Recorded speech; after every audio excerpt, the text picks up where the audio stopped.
नमस्कार दोस्तों, आपके अपने चैनल हमारे संस्कार में आपका बहुत बहुत स्वागत है। जेठ मास के महीने में सूर्य भगवान की पूजा अर्चना करना विशेष फलदायी होता है। प्रतिदिन सुबह उठकर अपने दैनिक कार्यों से निवृत्त होकर स्नान करने के बाद सूर्य को जल अवश्य ही अर्पित करें। इस महीने में जल का दान भी विशेष महत्व रखता है। जल का दान करने से 1000 गाय का दान करने के बराबर पुण्य प्राप्त होता है और हजारों अश्वमेध यज्ञों का भी पुण्य मिलता है।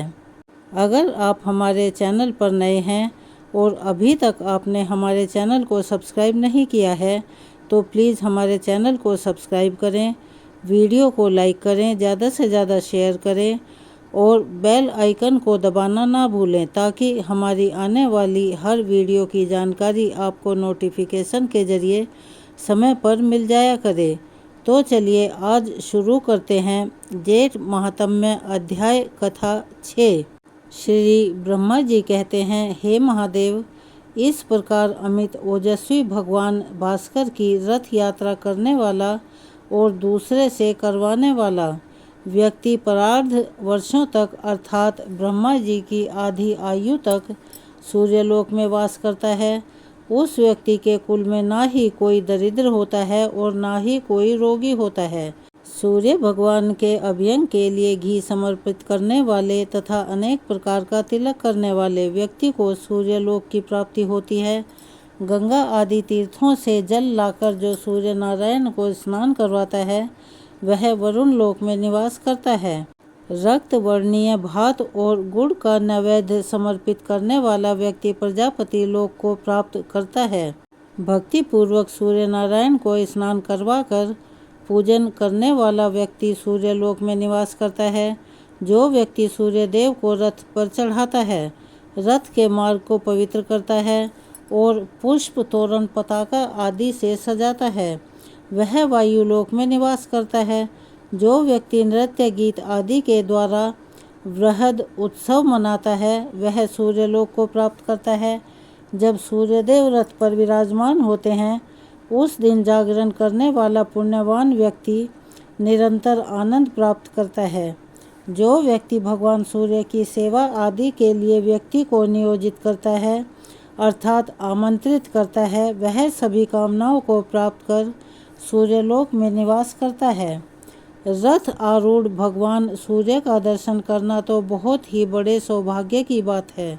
जब रथ की यात्रा उत्तर अथवा दक्षिण दिशा की ओर होती है उस समय दर्शन करने वाला व्यक्ति धन्य होता है और जिस दिन रथ यात्रा हो उसके साल भर बाद उसी दिन पुनः रथ यात्रा करनी चाहिए।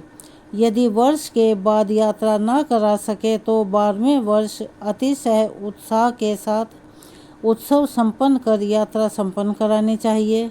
बीच में यात्रा फिर नहीं करानी चाहिए। इस बीच इंद्र ध्वज के उत्सव में भी यदि विघ्न पैदा हो जाए तो 12 वर्षों में ही उसे संपन्न करना चाहिए, उससे पहले नहीं। जो व्यक्ति रथ यात्रा की व्यवस्था करता है वह इंद्रादि लोकपाल के सायुज्य को प्राप्त करता है और यात्रा में विघ्न करने वाले व्यक्ति मंदेह जाति के राक्षस हो जाते हैं। सूर्य नारायण की पूजा किए बिना जो अन्य देवताओं की पूजा करता है वह पूजा निष्फल ही मानी जाती है। रथ यात्रा के समय जो सूर्य नारायण के दर्शन करता है वह निष्पाप और निष्कलंक हो जाता है। षष्ठी, सप्तमी, पूर्णिमा, अमावस्या और रविवार के दिन दर्शन करने से बहुत ही पुण्य प्राप्त होता है। आषाढ़, कार्तिक और माघ की पूर्णिमा को दर्शन करने से अनंत पुण्य की प्राप्ति होती है। इन तीनों मासों में भी रथ यात्रा करनी चाहिए। इनमें भी कार्तिकी अर्थात कार्तिक पूर्णिमा को विशेष फलदायक होने से महाकार्तिकी कहा गया है। इन समयों में उपवास कर जो भक्ति और श्रद्धा पूर्वक भगवान की आराधना और पूजा करता है और व्रत रखता है वह सद्गति को प्राप्त होता है। संसार पर अनुग्रह करने के लिए प्रतिमा में स्थित होकर सूर्यदेव स्वयं पूजन ग्रहण करते हैं।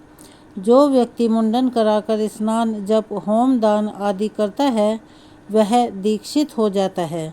सूर्य भक्त को अवश्य ही मुंडन भी कराना चाहिए। जो व्यक्ति इस प्रकार दीक्षित होकर सूर्य नारायण की आराधना करता है वह परम गति को प्राप्त होता है। महादेव जी इस रथ यात्रा के विधान का मैंने वर्णन किया। इसे जो भी पढ़ता है, सुनता है अथवा दूसरों को सुनाता है वह सभी प्रकार के रोगों से मुक्त हो जाता है और विधि पूर्वक रथ यात्रा का संपादन करने वाला व्यक्ति सूर्यलोक को जाता है। रथ सप्तमी तथा भगवान सूर्य की महिमा का वर्णन भी अब आप सुनिए। श्री ब्रह्मा जी कहते हैं, हे रुद्र, माघ मास के शुक्ल पक्ष की षष्ठी तिथि को उपवास करके गंध आदि उपचारों से भगवान सूर्य नारायण की पूजा कर रात में उनके सामने शयन करना चाहिए। सप्तमी में प्रातः काल विधि पूर्वक पूजा करें और उदारता पूर्वक ब्राह्मणों को भोजन कराकर उन्हें दान दक्षिणा दें। जरूरी नहीं है कि आप बहुत ज़्यादा दान करें, बहुत ज़्यादा दक्षिणा दें। जितनी भी आपकी श्रद्धा और सामर्थ्य है उसी के अनुसार आप दान दक्षिणा दे सकते हैं। इस प्रकार से 1 वर्ष तक सप्तमी को व्रत रखकर रथ यात्रा करें। कृष्ण पक्ष में तृतीय तिथि को एक भुक्त, चतुर्थी को नक्त व्रत, पंचमी को अयाचित व्रत, षष्ठी को पूर्ण उपवास तथा सप्तमी को पारण करें।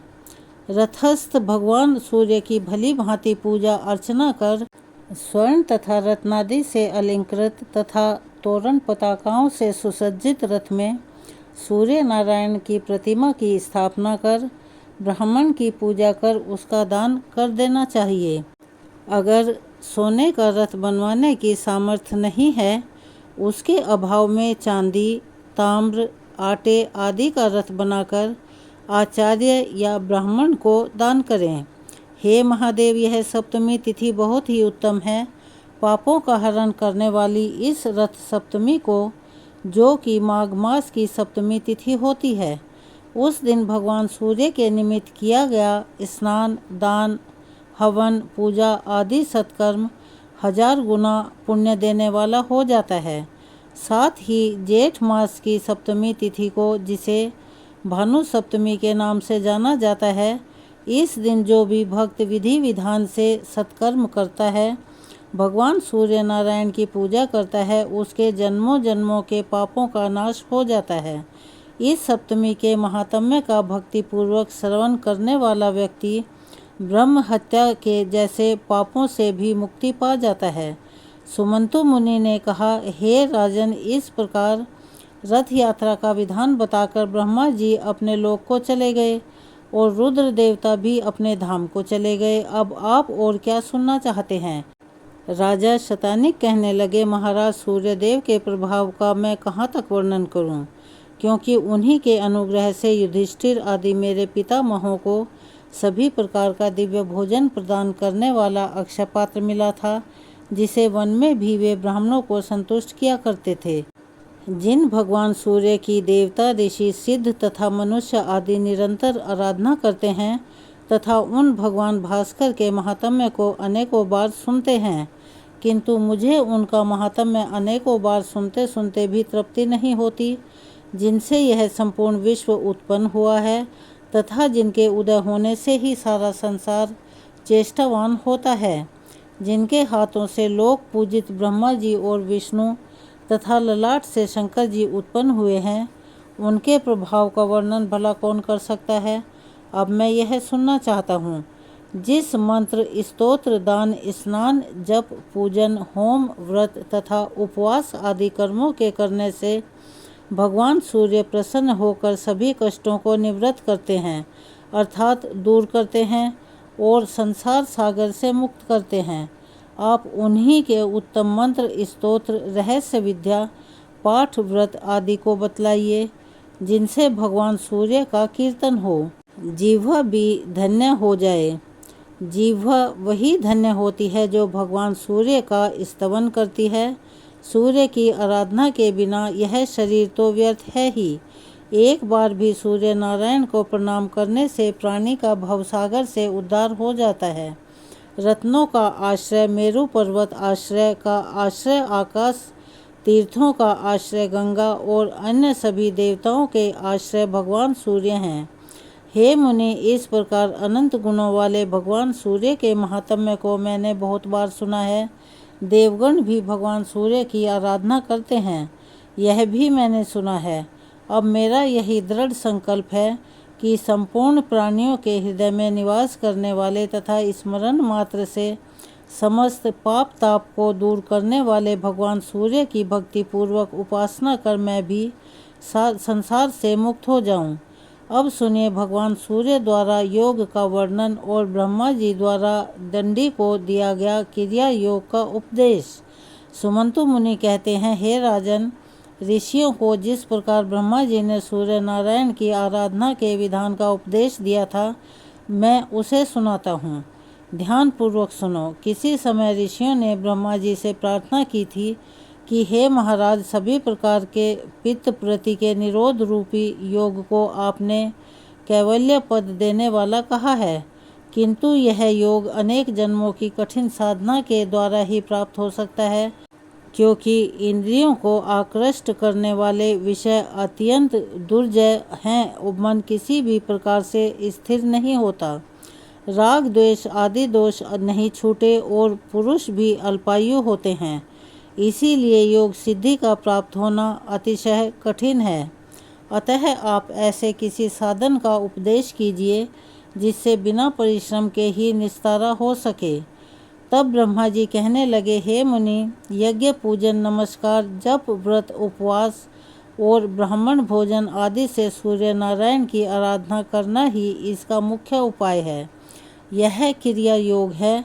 मन बुद्धि कर्म दृष्टि आदि से सूर्य नारायण की आराधना में तत्पर रहें। वे ही पर ब्रह्म अक्षर सर्वव्यापी हैं, सर्वकर्ता, अव्यक्त, अर्चित और मोक्ष को देने वाले हैं। अतः आप उनकी आराधना कर अपने मनवांछित फल को प्राप्त करें और भवसागर से पार हो जाएं। ब्रह्मा जी से यह सुनकर मुनिगण सूर्य नारायण की उपासना रूपी क्रिया योग में तत्पर हो गए। हे राजन, विषयों में डूबे हुए संसार के दुखी जीवों को सुख प्रदान करने वाले सूर्य नारायण के अलावा और कोई भी नहीं है। इसीलिए उठते बैठते चलते सोते भोजन करते हुए सदा सूर्य नारायण का ही स्मरण करना चाहिए। भक्ति पूर्वक उनकी आराधना में प्रवृत्त हो जाओ, जिससे जन्म मरण आदि व्याधि से युक्त इस संसार समुद्र से तुम पार हो जाओगे। जो पुरुष जगत कर्ता सदा वरदान देने वाले दयालु और ग्रहों के स्वामी श्री सूर्य नारायण की शरण में जाता है, वह अवश्य ही मुक्ति प्राप्त करता है। सुमंतु मुनि ने इस प्रकार पुनः कहा, हे राजन, प्राचीन काल में दिंडी को ब्रह्महत्या लग गई थी। उस ब्रह्महत्या के पाप को दूर करने के लिए उन्होंने बहुत दिनों तक सूर्य नारायण की आराधना और स्तुति की। उससे प्रसन्न होकर भगवान सूर्य उनके पास आए। भगवान सूर्य ने कहा, दिंडी, तुम्हारी भक्ति पूर्वक की गई स्तुति से मैं अत्यंत प्रसन्न हूँ। अपना अभीष्ट वर मांगो। तब दिंडी ने कहा, महाराज, आपने पधार कर मुझे दर्शन दे दिए, यही मेरे लिए बहुत बड़े सौभाग्य की बात है। यही मेरे लिए सर्वश्रेष्ठ वर भी है। पुण्यहीनों के लिए, पापियों के लिए आपका दर्शन सर्वदा दुर्लभ होता है। प्रभु, आप सबके हृदय में स्थित हैं, अतः आप सबका अभिप्राय भी जानते हैं। जिस प्रकार हे प्रभु मुझे ब्रह्म हत्या लगी है, उसे तो आप जानते ही हैं। हे भगवान, अब आप मुझ पर ऐसा अनुग्रह कीजिए कि मैं इस निंदनीय ब्रह्म हत्या से और अन्य पापों से शीघ्र ही मुक्त हो जाऊं। हे सूर्य नारायण भगवान, मैं सफल मनोरथ हो जाऊं। आप संसार के उद्धार का कोई उपाय बताइए, जिसके आचरण से संसार के प्राणी सुखी हों। दिंडी के इस वचन को सुनकर योग्यवेता भगवान सूर्य ने उन्हें निर्वीज योग का उपदेश दिया, जो दुख के निवारण के लिए औषध रूप है। तब दिंडी ने हाथ जोड़कर प्रार्थना करते हुए कहा कि हे सूर्य महाराज, यह निष्फल योग तो बहुत ही कठिन है, क्योंकि इंद्रियों को जीतना, मन को स्थिर करना, शरीर आदि का अभिमान और ममता का त्याग करना, राग द्वेष से बचना, यह सब अति कष्ट साध्य है।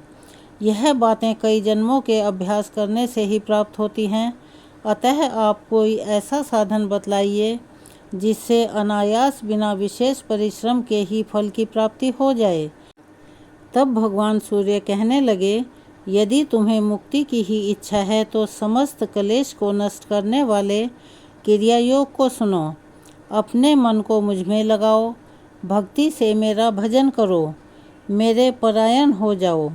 आत्मा को मुझ में लगा दो, मुझे नमस्कार करो, मेरी भक्ति करो। संपूर्ण ब्रह्मांड मुझे परिव्यय समझो। ऐसा करने से तुम्हारे संपूर्ण दोषों का विनाश हो जाएगा और तुम मुझे प्राप्त कर लोगे। भली भांति मुझ में आसक्त हो जाने पर राग, लोभ आदि दोषों के नाश हो जाने से कृत हो जाते हैं। अपने मन को स्थिर करने के लिए सोना, चांदी, ताम्र, पाषाण, काष्ठ आदि से मेरी प्रतिमा का निर्माण कराकर या चित्र ही बनवाकर विविध उपचारों से भक्ति पूर्वक उसका पूजन करो। सर्व भाव से प्रतिमा का आश्रय ग्रहण करो। चलते फिरते, भोजन करते, आगे पीछे, ऊपर नीचे उसी का ध्यान करो। उसे पवित्र तीर्थों के जल से स्नान कराओ। गंध, पुष्प, वस्त्र, आभूषण, विविध नैवेद्य और जो भी पदार्थ स्वयं को प्रिय हों उन्हें अर्पण करो। इन विविध उपचारों से मेरी प्रतिमा को संतुष्ट करो। कभी गाने की इच्छा हो तो मेरी मूर्ति के आगे मेरा गुण गाओ। सुनने की इच्छा हो तो हमारी कथा सुनो। इस प्रकार मुझ में अपने मन को अर्पित करने से तुम्हें परम पद की प्राप्ति हो जाएगी। सभी कर्म मुझ में अर्पण कर दो, डरने की कोई बात नहीं। मुझ में मन लगाओ, जो कुछ करो मेरे लिए करो। ऐसा करने से तुम ब्रह्म हत्या आदि सभी पाप दोषों से शीघ्र मुक्त हो जाओगे। इसीलिए तुम इस क्रिया योग का आश्रय ग्रहण करो। सूर्य भगवान की बात सुनकर दिंडी बोले, हे महाराज, इस अमृत रूप क्रिया योग को आप विस्तार से कहिए, क्योंकि आपके बिना कोई भी इसे बतलाने में समर्थ नहीं है। यह अत्यंत गोपनीय और पवित्र है। तब भगवान सूर्य कहने लगे, तुम चिंता मत करो। इस संपूर्ण क्रिया योग का ब्रह्मा जी ही विस्तार पूर्वक उपदेश करेंगे और मेरी कृपा से तुम इसे ग्रहण करोगे। इतना कहकर तीनों लोकों के दीप स्वरूप भगवान सूर्य अंतर्ध्यान हो गए और दिंडी भी ब्रह्मा जी के धाम को चले गए। ब्रह्मलोक पहुंचकर दिंडी सुर ज्येष्ठ चतुर्मुख ब्रह्मा जी को प्रणाम करके कहने लगे, हे ब्रह्मदेव, मुझे भगवान सूर्यदेव ने आपके पास भेजा है। आप कृपा करके मुझे क्रिया योग का उपदेश करें, जिसके सहारे मैं शीघ्र ही भगवान सूर्य को प्रसन्न कर सकूं। तब श्री ब्रह्मा जी बोले, हे गणाधिप, तुम्हारी ब्रह्म हत्या तो सूर्य नारायण के दर्शन करने से ही नष्ट हो गई। तुम भगवान सूर्य के कृपा पात्र हो। यदि सूर्य नारायण की आराधना करने की तुम्हारी इच्छा है तो प्रथम दीक्षा ग्रहण करो, क्योंकि दीक्षा के बिना उपासना नहीं होती। अनेक जन्मों के पुण्य से भगवान सूर्य में भक्ति होती है। जो पुरुष भगवान सूर्य से द्वेष रखता है, ब्राह्मण तथा वेदों की निंदा करता है, उसे अवश्य ही अधम पुरुष से उत्पन्न समझो। माया के प्रभाव से ही अधम पुरुषों की कुकर्म में प्रवृत्ति होती है और उनके स्वल्प शेष रहने पर सूर्य की आराधना के लिए दीक्षा की इच्छा होती है। इस भवसागर में डूबने वाले पुरुषों का हाथ पकड़कर उद्धार करने वाले एकमात्र भगवान सूर्य ही हैं। इसीलिए तुम दीक्षा ग्रहण कर भगवान सूर्य में लीन होकर उनकी उपासना करो। इससे शीघ्र ही भगवान सूर्य तुम पर अनुग्रह करेंगे। दिंडी ने पूछा, हे महाराज, दीक्षा का अधिकारी कौन पुरुष है और दीक्षा ग्रहण करने के बाद क्या करना चाहिए? कृपया आप इसे भी बतलाइए। तब श्री ब्रह्मा जी कहने लगे, हे दीनन, दीक्षा ग्रहण करने की इच्छा वाले व्यक्ति को मन, वचन और कर्म से हिंसा नहीं करनी चाहिए। सूर्य भगवान में भक्ति करनी चाहिए। दीक्षित ब्राह्मणों को सदा नमस्कार करना चाहिए। किसी से द्रोह नहीं करना चाहिए और सभी प्राणियों को सूर्य के रूप में समझना चाहिए। देव, मनुष्य, पशु, पक्षी, चींटी, वृक्ष, पाषाण आदि जगत के सभी पदार्थों और आत्मा को सूर्य से भिन्न न समझकर मन, वचन और कर्म से जीवों में पाप बुद्धि नहीं करनी चाहिए। ऐसा ही पुरुष दीक्षा का अधिकारी होता है। जो गति सूर्य नारायण की आराधना से प्राप्त होती है वो ना तो तप से मिलती है और ना बहुत दक्षिणा वाले यज्ञों के करने से। सभी प्रकार से जो भगवान सूर्य का भक्त है वह धन्य है। उस सूर्य भक्त के अनेक कुलों का उद्धार हो जाता है। जो अपने हृदय प्रदेश में भगवान सूर्य की अर्चना करता है वह निष्पाप होकर सूर्य लोक को प्राप्त होता है। सूर्य का मंदिर बनाने वाला अपनी 7 पीढ़ियों को सूर्य लोक में निवास करवाता है और जितने वर्षों तक उस मंदिर में पूजा होती है उतने 1000 वर्षों तक वह सूर्य लोक में आनंद का भोग करता है। निष्काम भाव से सूर्य की उपासना करने वाला व्यक्ति मुक्ति को प्राप्त करता है। जो उत्तम लेप, सुंदर पुष्प, अतिशय सुगंधित धूप प्रतिदिन सूर्य नारायण को अर्पित करता है वह यज्ञ के फल को प्राप्त करता है। यज्ञ में बहुत सामग्रियों की उपेक्षा रहती है, इसीलिए मनुष्य यज्ञ नहीं कर सकते, परंतु भक्ति पूर्वक दूर्वा से भी सूर्य नारायण की पूजा करने से यज्ञ करने से भी अधिक पुण्य की प्राप्ति होती है। इसीलिए हे दिंडी, गंध, पुष्प, धूप, वस्त्र, आभूषण तथा विविध प्रकार के नैवेद्य जो भी प्राप्त हो सकें और जो तुम्हें प्रिय हो उन्हें भक्ति पूर्वक सूर्य नारायण को अर्पित करो। तीर्थों के जल में दही, दूध, घी, शक्कर और शहद से उन्हें स्नान कराओ। गीत, वाद्य, नृत्य, स्तुति, ब्राह्मण भोजन, हवन आदि से भगवान को प्रसन्न करो, किंतु सभी पूजाएं भक्ति पूर्वक और श्रद्धा विश्वास के साथ होनी चाहिए। मैंने भगवान सूर्य की आराधना करके ही सृष्टि की रचना की है। विष्णु उनके अनुग्रह से ही जगत का पालन करते हैं और रुद्र ने उनकी प्रसन्नता से ही इस सृष्टि के संहार शक्ति प्राप्त की है। ऋषिगण भी उनकी ही कृपा प्रसाद को प्राप्त कर मंत्रों का साक्षात्कार करने में समर्थ होते हैं। इसीलिए हे दिंडी, तुम भी पूजन, व्रत, उपवास आदि से वर्ष पर्यंत भगवान सूर्य की आराधना करो, जिससे सभी क्लेश दूर हो जाएंगे और तुम शांति प्राप्त कर सकोगे। आज की यह कथा यहीं पर समाप्त होती है। अगर आप हमारे चैनल पर नए हैं और अभी तक आपने चैनल को सब्सक्राइब नहीं किया है तो प्लीज़ हमारे चैनल को सब्सक्राइब करें, वीडियो को लाइक करें, ज़्यादा से ज़्यादा शेयर करें ताकि इस कथा का लाभ दूसरे लोगों को भी मिल सके। बेल आइकन को प्रेस करना ना भूलें ताकि हमारी आने वाली वीडियो की जानकारी नोटिफिकेशन के जरिए आपको समय से मिल जाया करे। कमेंट्स बॉक्स में सूर्य भगवान की जय, ओम नमो भगवते वासुदेवाय नमः, हर हर महादेव लिखना ना भूलें।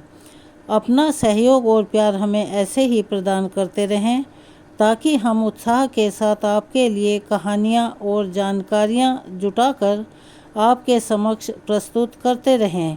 धन्यवाद।